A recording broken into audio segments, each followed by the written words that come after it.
ရုပ်ကစိုးနဲ့ပတ်သက်တဲ့ပညာတစ်ခုကိုပြောပြမယ်ရုပ်ကစိုးဆိုတာလူတွေနဲ့အနည်းဆုံးမှရှိတဲ့ပုံကူဖြစ်တယ်လူတွေရဲ့အကျိုးစီးပွားကောင်းကျိုးဆိုးကျိုးအားလုံးဖြစ်ထွန်းအောင်ဆောင်ရွက်ပေးနိုင်စွမ်းရှိတယ်ရုပ်ခဒေဝလို့ခေါ်တယ်ရုပ်ခဆိုတာအပင်ပေါ့နော်ဒေဝဆိုနတ်ပေါ့ဒီအပင်တွေမှာစောင့်ချက်တဲ့ဒီကမ္မစိတ်တကိုးရှိတော့နတ်တွေပေါ့နော်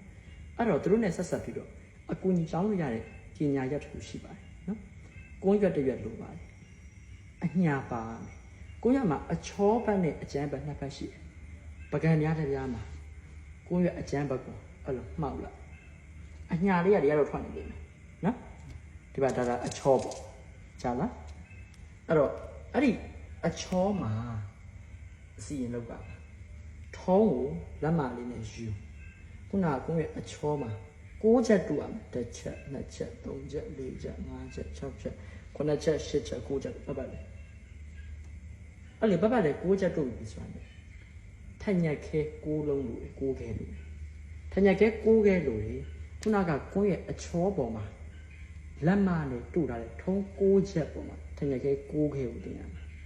ထုံးတစ်ချက်ပေါ်မှာထက်ညက်ခဲတစ်ခဲထုံးတစ်ချက်ပေါ်မှာထက်ညက်ခဲတစ်ခဲနဲ့6ချက်ဆိုတော့6ခဲတင်မခံရတဲ့အဘယုတ်ကဆိုကွန်းထက်ညက်လှူဒန်းပါတယ်ကျွန်တော်